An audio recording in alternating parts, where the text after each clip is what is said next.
ሆፕ ቻናል ኢትዮጵያ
fayyinaatti kanneesse du'aa oola.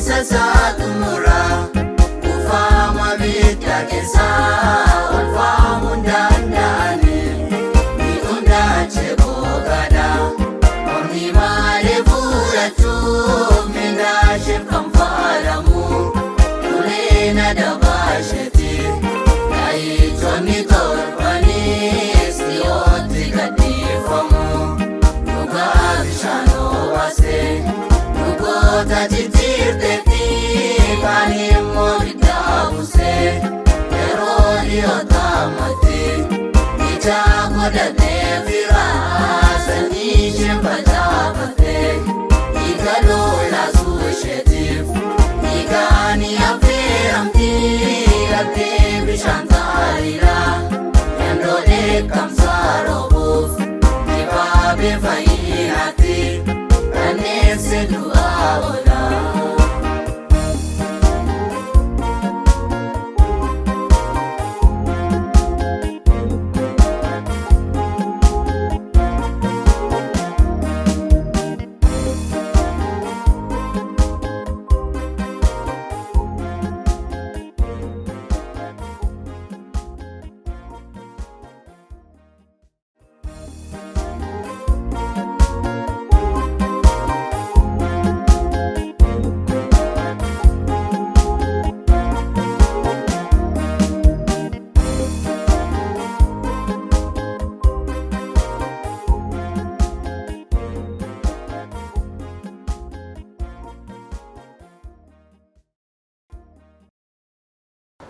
Nagaan eegumsii fi araarri Waaqayyoo isiniif baay'atee har'a kan qabaatanii kabajamtoota dhaggeeffattootaa fi hordoftoota miidiyaa Hope Channel yeroo darbee mata duree baay'ee barbaachisaa fi murteessaa ta'e mata duree nama ta'e jedhu irratti kutaa tokkoffaa fi kutaa lammaffaasaa isinii dhiyeessinee turre. Hin abdannaa marii taasifamerraa barnoota gahaa akka argattan hin abdannaa. Akkuma yeroo darbee Waaqayyoo akka nu geggeessuuf akka nu barsiisuuf bakkuma jirrutti boqoo keenya gadi qabannee Waaqayyoon haa kadhannu. Qulqulluu qulqullootaa mootii moototaa waaqarra kan jiraattu abbaa keenyaa uumaa keenyaa jireenya nu laattee nageenya nu laattee bara jiraannu yaa Waaqayyo kallattii garaa garaatiin nu eegdee har'a warra jiraannu taanee fuula keenya fuulduratti akka dhiyaannuuf carraa kana waan nu kenniteef maqaan kee bara baraan haa galateeffamu. Ameen. Abbaa garaan keenya baay'ee sitti gammadaa yaa Waaqayyoo irra lafaa kana jiraannee maqaa kee akka dhaannuuf akka si galateeffannuuf carraa kana waan nu kenniteef ulfaadhu. Ameen. Hordoftoonni keenya yaa Waaqayyoo kallattii foddaa keessaan sagantaa kana hordofan jireenyi isaanii akka eebbifamu manni isaanii akka eebbifamu jiruuf abbaa koo jireenyi isaanii akka eebbifamu fedhaaf jaalala kennuuf haa ta'u marii keenya eegallee irraa jalqabaa hanga xumuraatti nu wajjin ta'ii nuftaa mootummaa keetti nu yaadadhu fedha kee yoo ta'e maqaa ilma kee Yesuus Kiristoos jedhiiti. Ameen. Tole keessummoonni keenya baga nagaan dhuftan jechuun jaalladha. Yaadattu yeroo darbee marii baay'ee murteessaa fi barsiisaa ta'e mari'annee irraa kutaa lammaffaasaa mata duree nama ta'e jedhu irratti dhimmoota baay'ee barbaachisoo ta'an kaasaa turre. Nama ta'uun maal akka ta'e, nama ta'uun namummaan akka madaalamu, namummaan immoo kallattiiwwan barbaachisoo afuriin akka madaalaman ilaallee kallattiin inni jalqabaa nama kallattii qaamaatiin, nama kallattii hafuuraatiin, namummaa kallattii hawaasummaatiin isa jedhu har'a ilaalla. Waan baay'ee kaasneerraa in amannaa hordoftoonni keenyas waan baay'ee irraa baratan jennee amannaa. Waanonni kun kallattiiwwan kun kallattii baay'ee murteessoo waan ta'aniif hordoftoonni keenyas kanarratti xiyyeeffatanii jireenya isaanii akka fooyyessan akka madaalan in abdanna. Meegaa marii keenya isa kutaa sadaffaa fi isa xumuraa yeroo eegallu ta'a. Akkuma armaan dura gochaa turre hiikuma hawaasummaa jedhu kanarraa ka'uun barbaachisaa. Mee hawaasummaa yeroo jennu maal jechuu barbaanneeti? Gara obboleessa keenya Wandineeq. Baay'ee gaariidha. Jechuma isaarraa yoo kaanu hawaasummaa kan jedhu kuni hawaasa kan jedhu irraa dhufa. Kanaaf hawaasummaa jechuun kuni walitti dhufeenya namni tokko maatii isaa wajjin, hiriyoota isaa wajjiniin fi hawaasa keessa jiraatu wajjiniin qabu jechuudha. Kanaaf hawaasummaan kun nageenyaan wal faana jiraachuu namni tokko maatii isaarraa qabee, hiriyoota isaarraatii qabee, hawaasa keessa jiraatu, ollaa wajjin jiraatu wajjiniin hariiroo gaarii ni qabu jechuudha. Kanaaf salphisni yoo ilaalle haaluma kanaatiin difaayin gochuu dandeenya jechuudha. Gooftaan si haa eebbisu fayyaa ta'ii gara Dooktar Caalaan dhufaa. Obboleessi keenya Wandimmuun amma waan kaase dhageesseetta Dooktar Caalaa dhimma hawaasummaa wajjin dhimmi ijoo fi murteessaan ka'uu qabu dhimma hariirooti. Sagantaan kun sagantaa dargaggootaa waan ta'eef hariiroo yeroo jennu kallattii garaagaraatiin ilaalamuu danda'a. Hariiroon inni jalqabaaf murteessaa ta'e, inni baay'ee barbaachisaa ta'e maatii keessatti eegala. Kanaaf hariiroon dargaggeettii tokko yookiin dargaggeessa tokko maatii isaa wajjin qabu maal fakkaachuu danda'a Dooktar Caalaa? Fayyaa ta'e gaaffii murteessaadha. Keessumattuu bara keenya kana keessatti baay'een isaa kan dhabamaa deemame gaaffiin kun kan irratti xiyyeeffate. Daa'imni tokko yeroo daa'ummaatti yeroo laallee maatiif qonxoxanis ta'ee akka ta'uttuu hin abboomama. Garuu rakkoonsa amma erga dargaggoome of danda'ee booddee gara murtoo mataa isaatiitti deebi'a. Kanaaf dargaggeessi tokko yookiis dargaggeettiin tokko maatii isheef hariiroo ishee maatii ishee wajjin qabaattu maal fakkaachuu qaba kan jedhu gaaffii baay'ee murteessaadha. Maatii qofaa wajjinuu miti. Maatii keessa gara alaatti ba'uunis hin dhufa waan ta'eetiif hariiroon manatti qabaattu sun immoo gara alaatti ba'uunsaas hin oolu waan ta'eef. Kanaaf mana keessaa eegaluun murteessaadha. Isa kanaaf bu'uura akka nuuf ta'uu fi seera ba'uu boqonnaa 20 lakkoofsa 12 irra ni jira. Akkas jedha. Biyya Waaqayyo siif kennutti umuriin kee akka dheeratuutiif abbaa keef haadha kee kabaji yookiis ulfeessi jedha. Kana jechuun maal jechuudha? Isa har'a lafarra jiraannu qofaaf miti. Biyya Waaqayyo siif kennutti umuriin kee akka dheeratuuf. Kana jechuun bakkuma sana gahuudhaaf argachuudhaaf abbaa keef haadha kee ulfeessi kabaja kenniifi. Kanaaf mana keessatti warra keenyaaf hin abboomamnu taanaani eenyumaaf hin abboomamnu. Akka fedha keenya, akka hawwii keenyaaf kajeellaa keenyaatti deddeebina jechuudha. Kana jechuun egaa daa'imni tokkos ta'ee dargaggeessi tokko mana keessaa abboomamuu murteessaadha. Waaqayyoof abboomamuu dura mana keessatti jalqaba. Mana keessaa gara hawaasaatti ba'a. Hawaasarraa immoo gara biyyaatti guddachaa deema waan ta'eetiif. Kanaaf keessumattuu kiristaanonni dargaggoonni kiristaana ofiin jedhanii maatii isaanii sirriitti kabajuun barbaachisaadha. Abbaaf haati isaanii waan isaaniin jedhan dhagahuun murteessaadha. Kitaabni qulqulluun isa qofaa miti. Sana booddee namoota warra kaanillee kabajuun akka irra jiraatu. Sana booddee gurguddoota yookiis bulchitootaaf illee abboomamuun akka irra jiru hin gorsa. Yoo mana keessatti guddinni keenya haalli hariiroo keenya akka kanatti abboomamuudhaan sodaa Waaqayyoo of keessatti qabaatanii maatii isaanii hin kabaja yoo ta'e biyyaaf illee abboomaman dargaggoonni kun.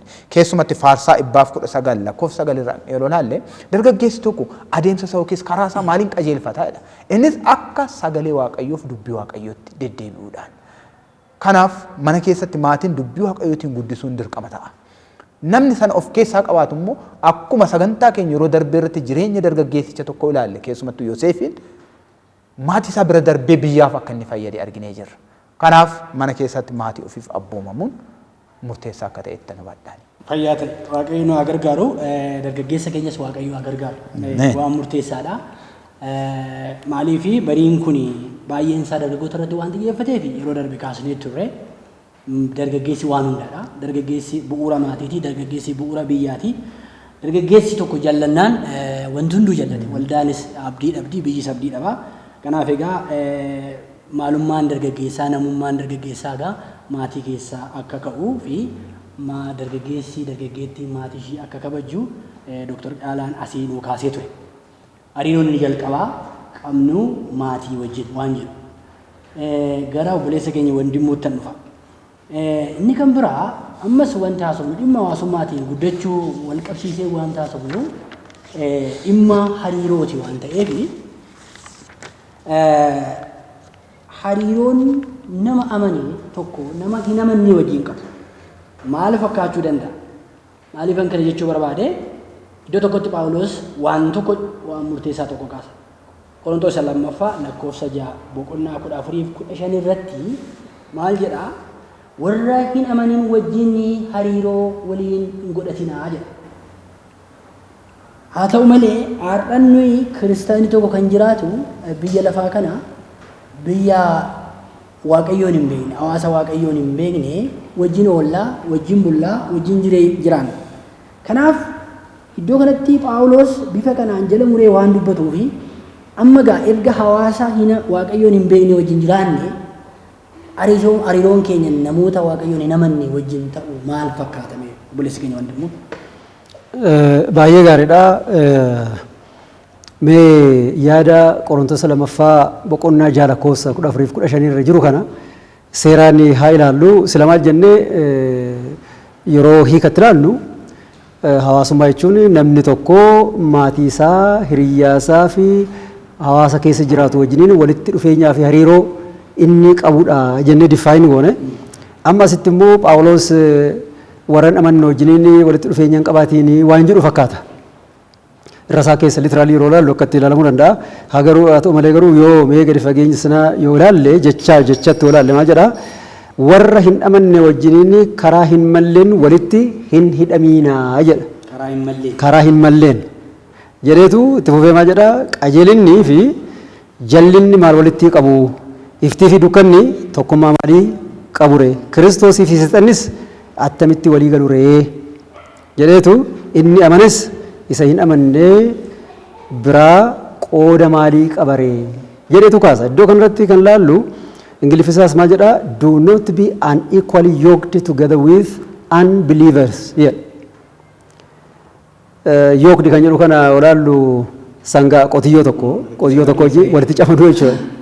Sarara tokkoon. Kanaaf unequally karaa wal madaalleen jechuudha. Karaa wal madaaluu hin dandeenyeef kiristaanni tokko kiristaana nama hin taane wajjiniin karaa hin taaneen karaa hin malleen wal faana haala tokko wal faana deemuu hin danda'an. Keessattuu baay'inaan kan inni fayyadame Phaawulos wanta kana hariiroo haadha manaaf abbaa manummaa wajjin fuudhaaf heerumaa wajjin namni kiristaanni tokko mana waaqayyoo keessa kan jiru tokko nama waaqayyoon hin beekne kiristaana hin taane waaqayyo wajjin hariiroo gaarii hin qabne wajjiniin gaa'ela uummachuu hin qabu. Yoo akkas ta'e maal godhaa? Kiristaanni tokko sababa nama karaa hin taaneen walitti dhufe sanaan harkifamee maal ta'a jechuudha? Hin bada, karaarraa kaata, mana waaqayyoo keessaati ba'a. Kana waan ta'eef waan kana duwwaas otoo hin taane hiriyyaa keenya wajjin fakkeenyaaf waan hiriyyoonni keenya warri hin amanne godhan hin dhugu yoo ta'e wajjin kan dhugnu yoo ta'e hin sagaagalu yoo ta'e isaa wajjin kan sagaagalu yoo ta'an hin hatu yoo ta'e hin hamatu yoo ta'e yookiis wanta garaagaraa waan hamaa biyya lafaa keessa jiru kan raawwatan yoo ta'e isaanii wajjin inni walitti hidhamiinsa qabaannee waanuma isaan raawwatan kan raawwannu yoo ta'an karaa hin taane walitti hidhamne irraa jechuudha. Hariiroo hin taane uumne irraa jechuudha. Kanaaf yaadrimeen eertuu kanarra jiru karaa hin taaneen karaa hin malleen ifti dukkana wajjiniin Kiristoos waaqa tolfamaa wajjin walitti hidhamiinsa akka hin qabaanne nus kana gochuu akka hin qabne sagaleen waaqayyoo nutti hima. Achumarraan yaada tokkotti daballee akka ilaallu kanan barbaadu Maatiyos boqonnaa 5:13 irratti maal jedha Yesuus Kiristoos yeroo barsiisu isin soogidda biyya lafaati jedha. Isin soogidda biyya lafaati jedhee booda soogiddi tokko immoo yoo soogiddummaa isaa eeggate mi'aawuu baate dhagaa jedhamee baafamee hin gatama miilla namaatiinis irra ijjatama iddootti hidhee jira. Egaa soogiddi waan hin mi'oofne tokko waan mi'aa hin qabne tokko mi'eessa. Faayidaan soogiddaa baay'eedha. Isa keessa hin gallu hundumti keenya waan beeknuuf. Garuu asirratti soogiddi tokko waa mi'eessuudhaaf dirqama maal gochuu qaba? Fagoorra taa'ee ittoo mi'eessuu hin danda'u. Soogiddi iddoo kana taa'ee ittoon iddoo sana taa'ee as taa'ee iddoo sana irratti rimootii irratti mi'eessuu hin danda'u. Kanaafuu maal gochuu qaba? Sana wajjin wal makuutu irra jira. Wanta akka mi'aawu barbaadame sana wajjin wal makuun dirqama ta'a. Kanaaf isin immoo maalidha? soogidda biyya lafaati jedhe. Biyya lafaa kana kan mi'eessuu danda'u eenyu jechuudha? Kiristaanotaa jechuudha. Warra Waaqayyoon beeku warra ifa keessa jiraatutu namoota warra dukkana keessa jiran kanan mi'eessuu danda'a. Kana waan ta'eef kiristaanonni maal ta'uu qabu? Dirqama mingil gochuu qabu yookiis immoo wal makuu qabu. Namoota warra hawaasa warra Waaqayyoon hin beekne wajjin wal makuu qabu. Wal keessa jiraachuu irra jira. Ifti isaanii isaanirraan isaanitti darbuu qaba. Soogiddummaan isaanii warra biyya lafaatti darbuu qaba. Kana jechuu isaati malee walitti makaminaa jechuu isaa miti Phaawulos jechuudha. Fayyaa ta'e amma fayyaa ta'e rakkoon keenya amma rakkoo waliin jiraachuu hariiroo uumuu otoo hin ta'in ergaa achi dhabnee gocha nuyi raawwannu jechuudha. Waan nuyi goonu keessumaa namni amala garaa garaa qaba. Nama xuuxu wajjin yoo hariiroo qabaanne achi dhabnee hin xuuxnu. Nama dhugaatii araada dhugaatii qabu wajjin yoo hariiroo qabaanne achi dhabnee akkuma buleessi keenya sii kaase soogidda erga jedhee soogiddi jijjiiruu qaba.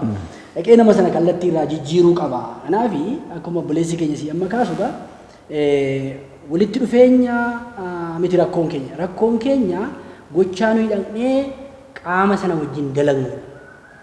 Inni isa fudhannee deebi'u malee inni yoo nu fudhatee deeme iddoo sanatti rakkoo akka qabu badii akka ta'u buleessi keenya sirriitti nuuf kaasee. Egaa amma kan irraa maal hubanna nama hunda wajjin wal hariiroo uumu. Kiristaanni nama hunda wajjin hariiroo uumuun akka barbaachisu. Haa ta'u malee sagalee Waaqayyoos kan nu jajjabeessa. Haa ta'u malee yeroo tokko yeroo itti nama wajjin hariiroo uumnu kiristaana taanee jireenya nama wajjin yeroo jalqabnu walitti bu'iinsa uumama. Meemee kana akkamitti keessummeessin akkamitti keessa bahuu dandeenya walitti bu'iinsa utuma nagaadhaan nama wajjin jiraannu yoo walitti bu'iinsi uumame yoo akkamitti waan kana keessummeessuu dandeenya mee Dr. Caalaa? Gaariidha.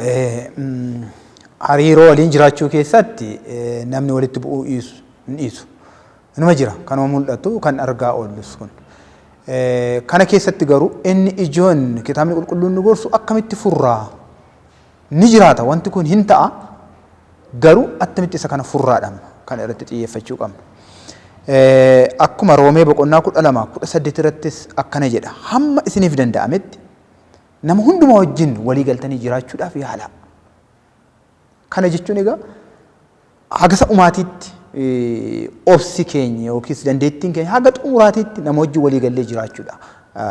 Yaalii gochuu kan qabu kiristaanni tokko. Nama sirraa citee ati sirraa citii taa'ii kan jedhu miti. Hamma nuuf danda'ametti namoota wajjin walii gallee jiraachuun murteessaadha. Yoo kun utuu hin ta'in akka tasaammoo wal dhabdee yoo jiraate isa kana furuufis bu'uurri keenya kitaabuma qulqulluudha. Nama walitti bu'ee isa sana furmaata kennuutu murteessaadha malee adda irraa citiiti irraa baqadhuuti ati ofii keetii iddoo akkasii jiraadhu kan jedhu hin jiru. Macaafa qulqulluu keessaa nu jajjabeessu isa kanaatiif. Mee gara Efesoon boqonnaa 4:32 irraa yeroo dubbifannu akkamitti namoota wajjin jiraachuu akka qabnullee kan nu gorsa qaba. Walitti kan toltan garaas kan waliif laaftan ta'a. Akkuma Waaqayyo karaa Kiristoosiin cubbuu keessan isiniif dhiisee isinis akkasuma waliif dhiisaa. Yoo mallee si yakke cubbuu isaaf dhiisi. Isa sarara caalu Waaqayyo abbaan keenya waan nuuf dhiiseeruuf. Yeroo hundumaa bilisaan walitti tolaatii yookiis otoo waliin tuqiin jiraadhaa miti. Walitti bu'iinsatu jira sana keessatti garuu waliif dhiisaa. Obsa waliif qabaadhaa. Kiristoos abbaan keessan kan caalu isiniif dhiiseera waan ta'eetiif jedha. Akkasumatti dabaleessi Qolaasaayis 3:13-19 dubbifanneen arganna. Ani garuu gabaabseen maal jedhaa 13 irra kan jiru waliif danda'a. Namni tokko isa kaan yoo komate waliif dhiisa. Waliif dhiisuu kan caalu tokko illee hin jiru. Hin dhiisnu yoo taane garuu kan keenya illee akka inni nuuf hin dhiifamne beekuu qabna. Sagantaa keenya yeroo darbee keessatti obboleessi keenya wandimmuun baay'ee yaada isaa kaasee kan nuuf ibse waa'ee namicha namarraa liqii fudhatee isa tokkoof dhiifame inni tokko immoo ishuma xiqqoo sanillee dhiisuu dadhabee obsuu dadhabee lafa mana hidhaa keessatti akka darbate. Nu garuu madaa ishee xiqqootiif walii keenya hammeenya keenya qabannee garaatti kan walirratti hammeenya dabalaa deemne otoo hin taane waliif dhiisuu baruu. Waliif dho'uu baruu isa kana kitaabni qulqulluun kan nu jajjabeessu garaa Kiristoos qabaatee cubbuu keenya ittiin nuuf dhiise unis waliif qabaachuu akka qabnu nu hubachiisa kitaabni. Obsa fayyaa ta'ii buleessa keenyaa fayyaa ta'ii jennaa obsa kiristaanni obsa barbaada obsa isa barbaachisaa wanna murteessaa nuuf kaase gara buleessa keenya wandimmoottan dhufa kanuma akka wal qabatu kanuma dhimmuma kana kan deeggaru Egaa amma akkuma obboleessi keenya Dr. Caalaan amma si kaase nama hunda wajjin jiraadhu jedha. Nama hunda wajjin akka nuti walitti dhufnu akka inni hariiroo humnu. Haa ta'u malee yeroo tokko tokko nama wajjin otoo jiraannu nageenyaan otoo jiraannu kiristaana jennee nuti kiristaanuma wajjin otoo jiraannu yookiin immoo isuma biyya lafaa wajjin otoo jiraannu namoonni akka diinaatti nu ilaalu yookiin diinummaadhaan irratti ka'uu danda'u. Yeroo kana maal gochuu mallamee obboleessa keenya hundimaa?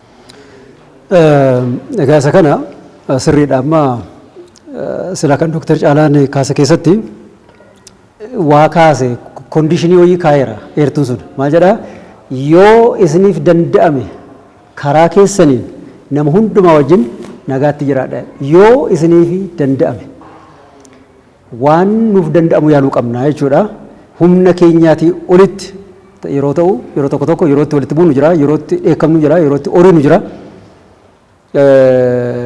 inni kun cubbuu miti booda sitti fufnee ilaalla garuu karaa keenyaan karaa danda'amu hundumaan nagaadhaan jiraachuun barbaachisaadha garuu kanuma irra darbee namoonni diinummaadhaan kan laalan yoo ta'e Phaawulos warra Roomee yeroo gorsu maal jedhee boqonnaa 12 lakkoofsa 21 irratti hamaa gaariidhaan mo'aa malee isa hamaadhaan hin mo'amiinaa jedhe isa hamaa sana karaa hamaadhaan isa dhufu kana isin immoo waan gaarii godhaati karaa gaarii sanaatiin isaan jijjiiruudhaaf sammuu isaanii jijjiiruudhaaf yaalii godhaa malee hamaa sana hamaadhaan deebistanii haala akkasiitiin mo'achuudhaaf hin yaalina hamaa hamaadhaan deebisinaa jedhe. Akkasumas immoo yoo hamaa nurratti raawwatan hamaa raawwachuun barbaachisaa akka hin taane achuma lakkoofsa 19 irratti Roomee boqonnaa 12 lakkoofsa 19 irratti haaloo baafachuudhaaf yaaliin godhiinaa jedhe.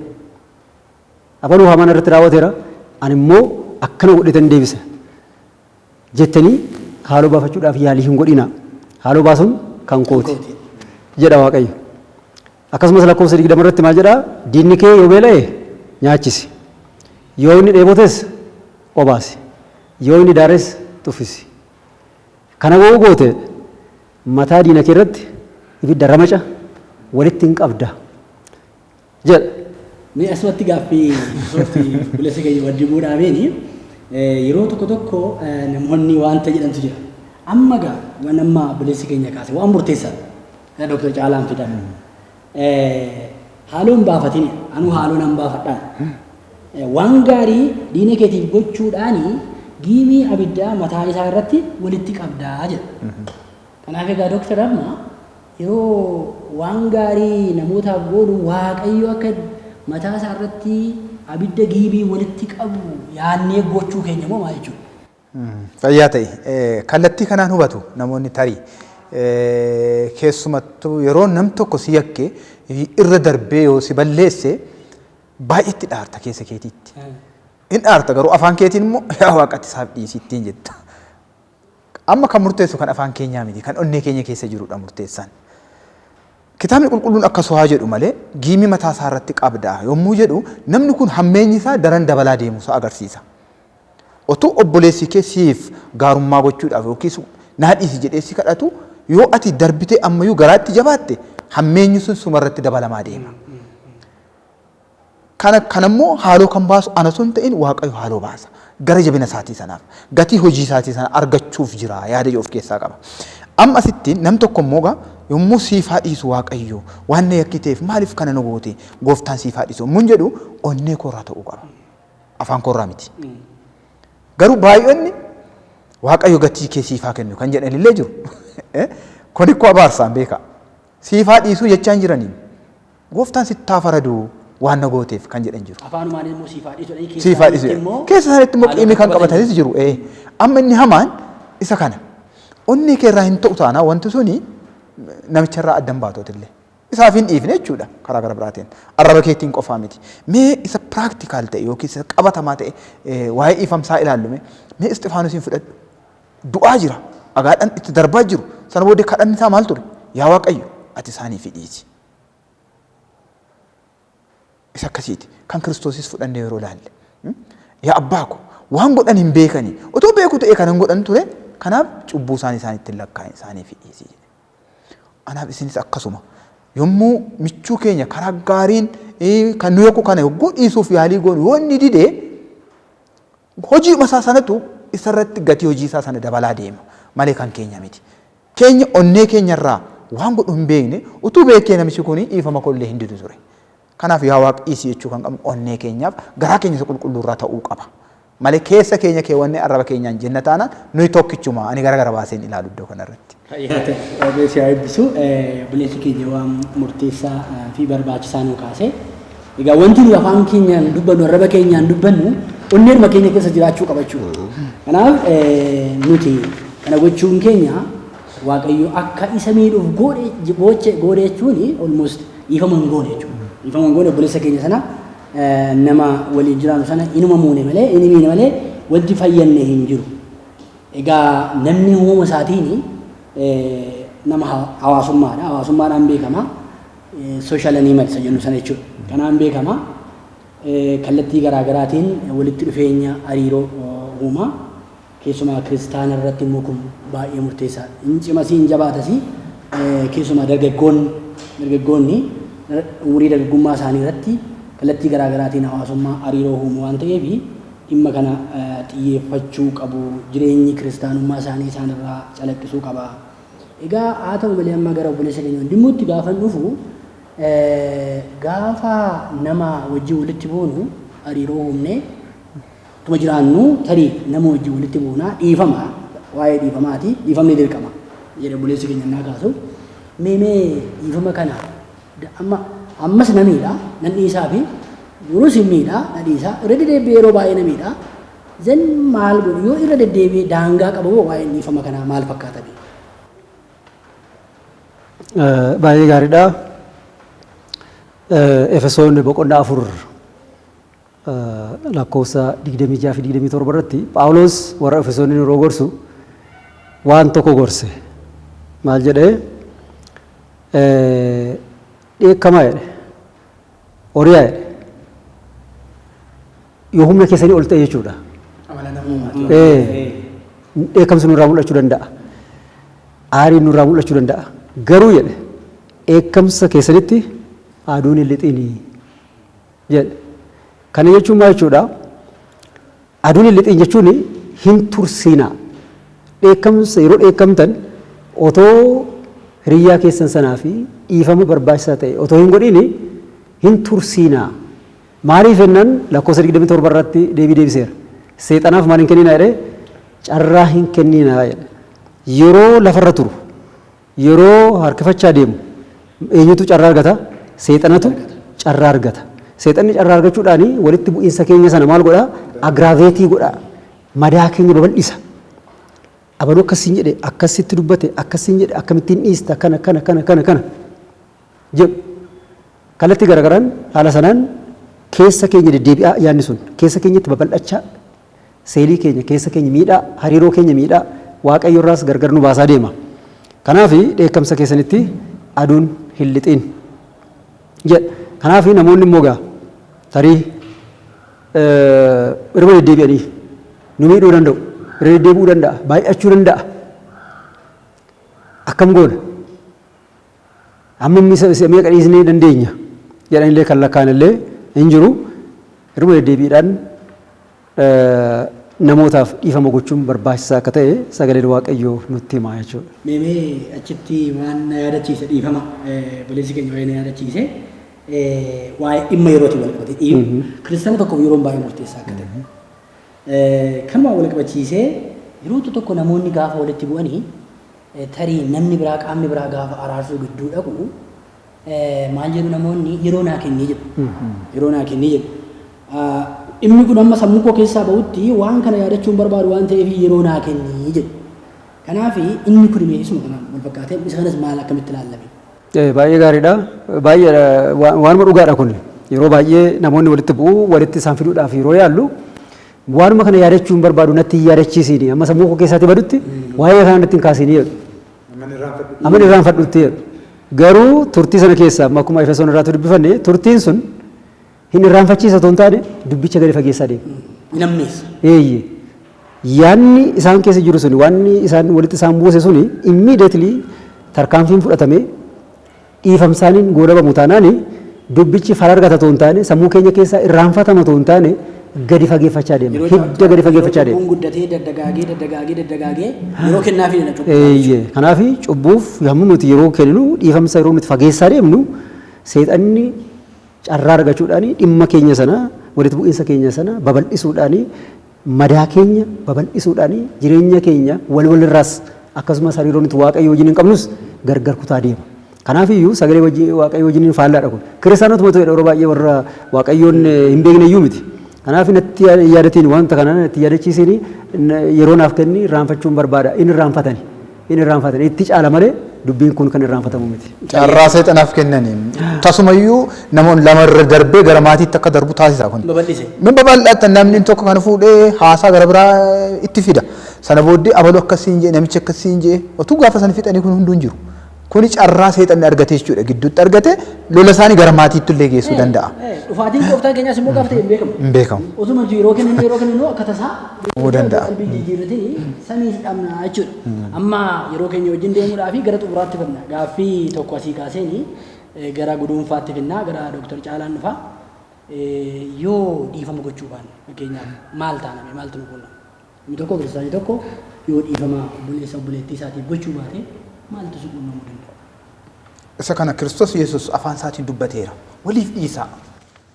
Yoo waliif hin dhiifnu ta'e abbaan keenya inni waaqarraas nuufis hin dhiisu jechuudha kun salphaamatti. Sila keessa deddeebinee yaada kana kaasne turre. Ani wannati na yakkiteef yakka kee yoon sin dhiisu ta'e akkasuma nan kadhadha keessumatti kadhata bartoota wangeela Maatiyos boqonnaa 6 jiru sana. Akkuma nuyi hiriyoota keenya obboloota keenyaaf yakka isaanii dhiifnu atis yakkaa keenya nuuf dhiisi inni kadhanna miti. Kanaaf asii waliin dhiifnu taanaan waaqayyo abbaan keenyas yakkaa keenyatti miti nuuf dhiisaree. Innoo isa kanarra caalu nuuf dhiiseera. Isa nu fudhatee baduuf ka'e keessaa bakka keenya du'eetu du'aan oolfatee. Isarra caalu nuuf dhiise. Kanaaf nu immoo ishee xiqqoo kan akkamitti waliif dhiisuu dadhabne.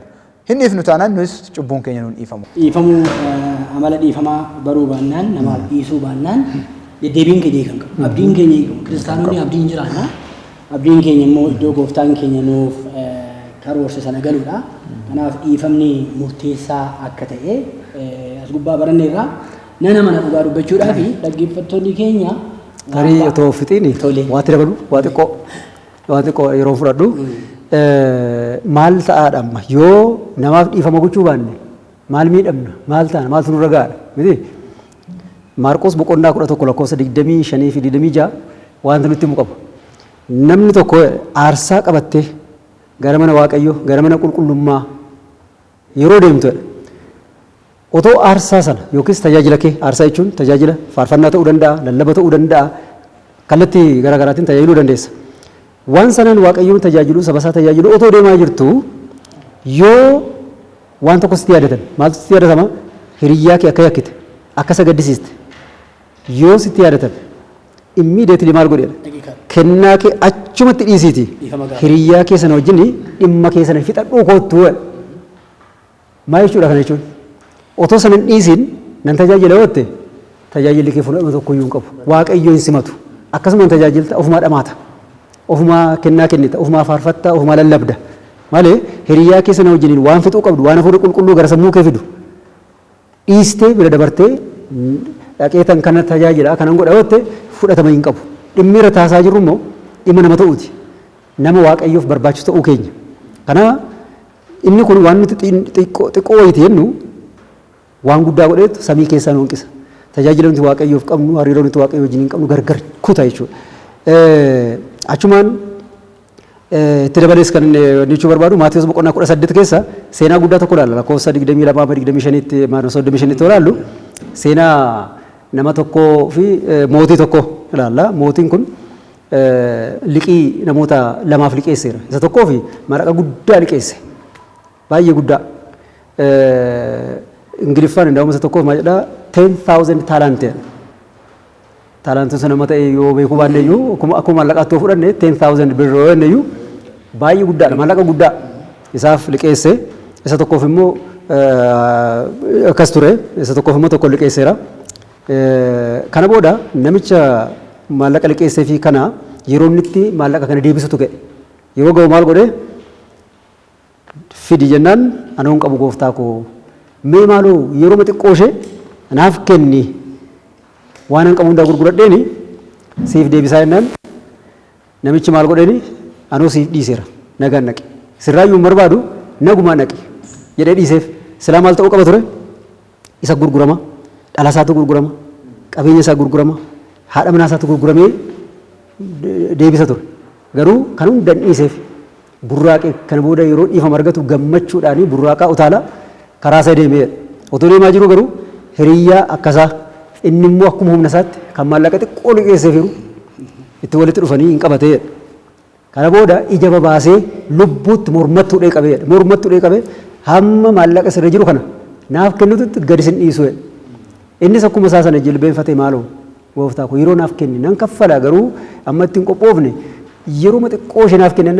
yeroo maalii jettaa yeroo masiif hin kennu ammuma fiddu malee kana booda qabee mana hidhaatti sagalchee sun guddaa dhiisee fi xiqqoodhaaf qabaa jira dhiifama argatee ka'eetu deebi'ee immoo hiriyyaa isaaf immoo dhiifama gochuu dadhabe kana booda namoonni hojjettoonni mootichaa isa duraan maallaqa guddaa kana isaaf dhiisee kuni hin dhaga'ani dhimma kana arganiiru ija isaaniitiin dhaga'anii dhaqanii maal godhan mootichatti himan yaa mootii waan raajii maali namichi ati maallaqa guddaa dhiiftee fi inni immoo hiriyyaasaaf waan xiqqoo tokko dhiisuu dadhabeetu kunoo jilbeenfatee naaf dhiisii yeroo manaaf kennennaan dhiisuu miti yeroo manaaf kennennaan yeroo kennuuf hidhideetu mormattuudhee mana hidhaa kan isheedhan akkasii amma dhaqaati nama kana qabaa fidaa fidanii qabanii kana booda ani waan guddaa siin dhiiseera atis immoo hiriyyaa keef akkasuma gochuun sirran turree kanaafuu amma hamma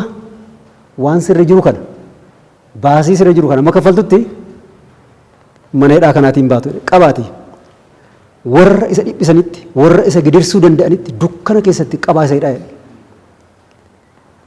achumaan Yesuus Kiristoos dhuma irratti maal jedheera Koossa 35 irratti egaa yoo isin waan xiqqoo hiriyoota keessaniif kan hin dhiisne ta'e waaqni inni abbaa keessan immoo yakkaa keessan isiniif hin dhiisu waaqayyos akkasuma isin irratti godhaa har'a waa hedduu cubbuu gurguddaa hamaa gurguddaa gochaa oola sekendiif daqiiqaa keessatti waaqayyo waan guddaa sanuu dhiisaa oola nu garuu hiriyyaa keenyaa fi waanuma xiqqoon nu yakke arrabumallee waanuma xiqqoon itti dubbate akkasumatti dubbate jedhuudhaani yeroo nuti irratti kakaanuu jira kanaaf piraaktikaalii guyyaa guyyaatti du'aa jirra jechuudha dhiifamsa argachaa namaaf immoo dhiifama gochuu dadhabna taanaani bu'aansa bu'aa hamaa ta'a jireenya keenya kan balleessu waaqayyo irraa kan gargar nu baasu cubbuun keenya nu dhiifamne taanaan nu cubbamoota gatiin cubbamoo maali du'a kanaaf gara du'aatti deemaa jirra jechuudha kanaaf namni kanarraa waa barachuu danda'uu qaba kan jedhutti dabaluu na barbaada. Gooftaan isin eebbisu fayyaa ta'a dhugaa dubbachuudhaa fi yaadni isin asitti nuuf kennitanii barsiisotas waan taataniif akka biyya lafaattis barsiisota akka mana waaqayyoottis tajaajiltoota yaadni isin asitti nuuf kennitan kun yaada murteessaa dhaggeeffattoonni keenya waan hedduu waan barsiisaa ta'e kanarraa baratanii fi hubatan jenneetu hamanna waaqayyoo haala addaatiin nu geggeesseera egaa dhaggeeffattoota keenya sagantaa keenya mata duree addaa nama ta'e jedhe irratti qopheeffannee kutaa tokkoffaa lammaffaa fi sadaffaa isinii dabarsaa turre asuma gubbaatti kan goolabnu ta'a yeroo itti aanu mata duree biraatiin deeminee amma wal arginutti ayyaanni araarri eegumsi waaqayyoo hunduma keessaniif haa baay'atu nama haa taanu nama ta'uu akka dandeenyu gooftaan nu haa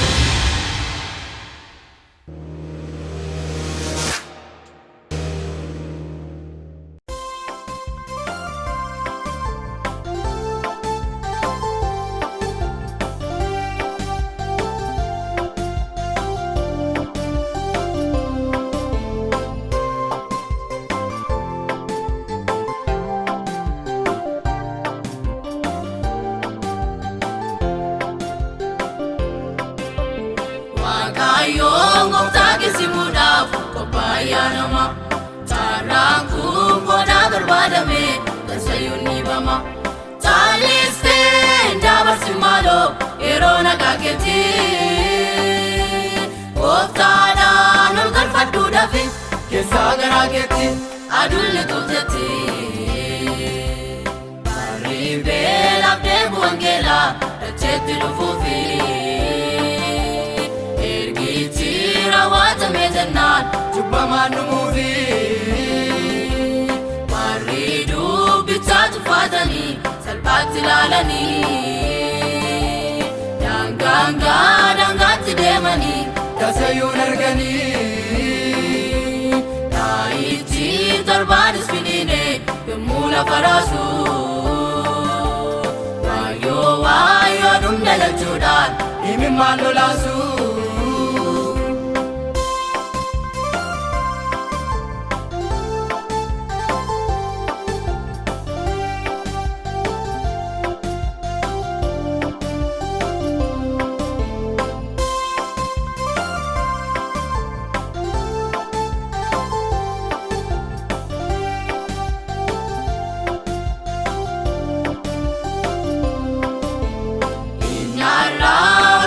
Suamu lafto konchalisa harka eegumsa bumaasati samita lebisa karbinti jirana rawate sana bodan jiru aramurte faddu dafiti osoo yeroon jiru barbasen argitu waaqayyoon gooftaa kisimuudhaaf qophaa'aa nama carraan kun boona barbaadame tasayyuun dhiibama taalistee dabarsi maaloo yeroo nagaa keetti gooftaadhaan ol galfadhuudhaafi keessaa garaa keetti aduun tuutetti arriibee lafdee wangeelaa dacheetti dhufuufi ergichi raawwatamee jennaan cubbamaan dhumuufi warri dubbicha tuffatanii salphaatti ilaalanii daangaatti deemanii tasayyuun arganii taayichi torbaanis finiine yommuu lafa raasu waayoo dhumna lachuudhaan himimmaan lolaasu.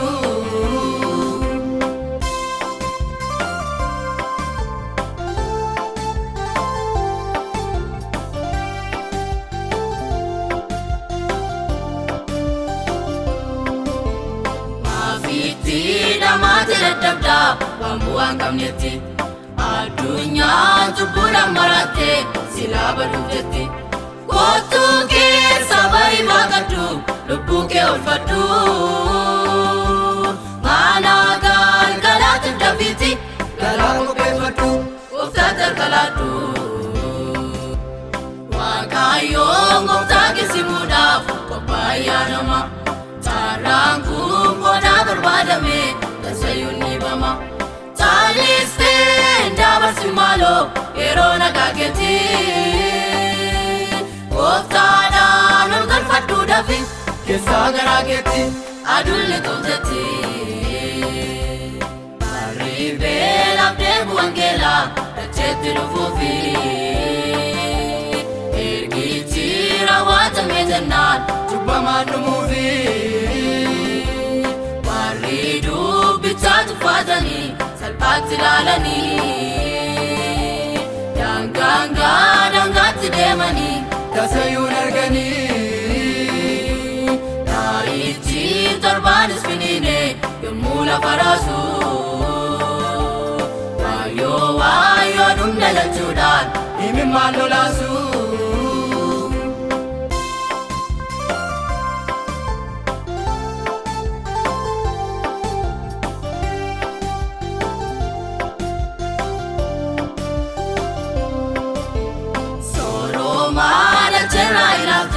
baay'istee gurgurta wanta raawwatee baduu jettee maaliif of gurgurta lubbuu kee harka gooftaa jalaa meedhaafii of galchi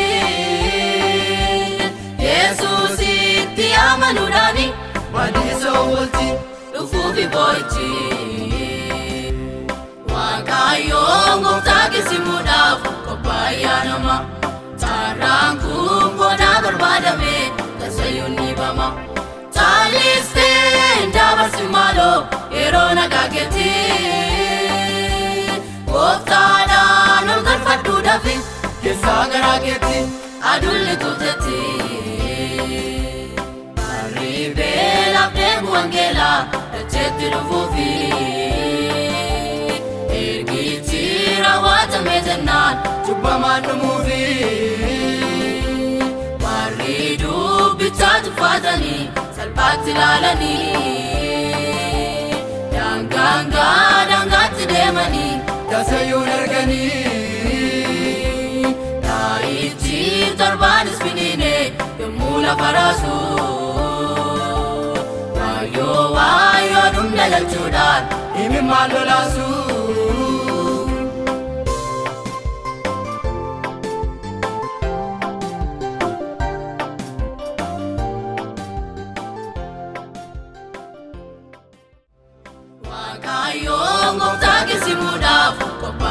Nama taraan kun boona barbaadame tasayyuun ni bama taalistee dabarsi maaloo yeroo nagaa keetti gooftaadhaan ol galfadhuu dhafi keessaa garaa keetti aduun tolchetti barriibee lafdee bu'angeelaa dacheetti dhufuufi.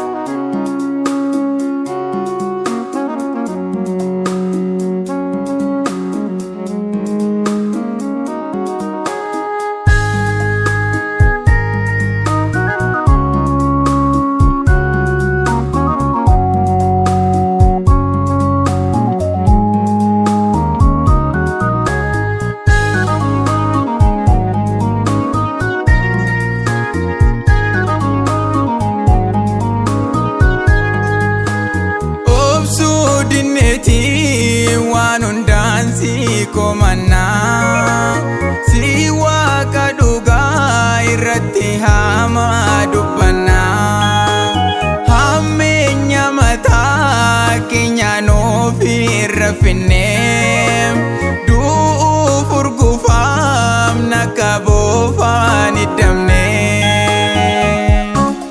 akka wanta hubannaa tokkoyyuu hin qabne taane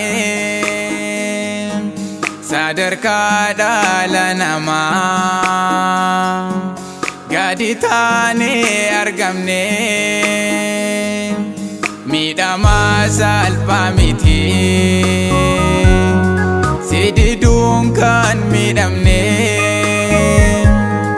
raayyaa keetti makamne Sifiriru dinne hammi jiidhiinsa madam keenya baay'ee bal'atus araaraa kennuuf koraam baay'ee ulfaata ta'us.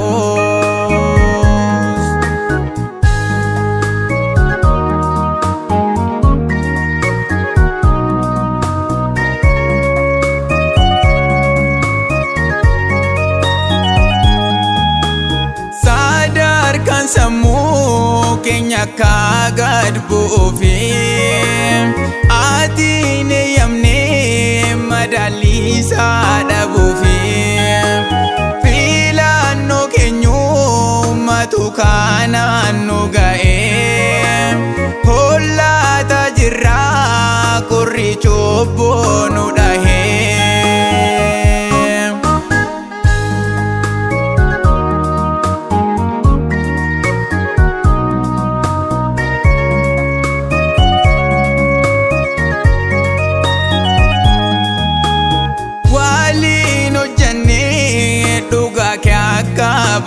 Balifnuuf daafee tumurrii seenaa lafaa ta'uuf tokkummaa waldaan da'uun waliin hojjedha osoo nuun jettoo ijoollee koo nakadha nu garuu sirraa fagannee deemu feenee karaa qajeelaa dhiisuu keenyaan miidhamne gara teessoo araaraa guute kan keessanitti jabaannee akka dhufnu jaalalaan sitti hirkataati. onne keenya geddarii gara karaa keetitti akkuma jette nu eegi akka ilaaltu ija keetti.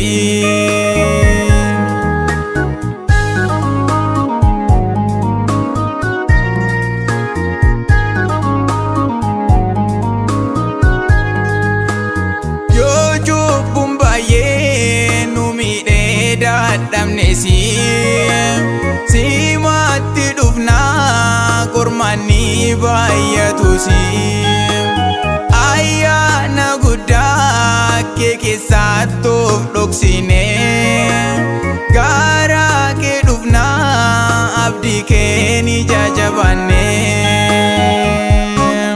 akka wanta hubanna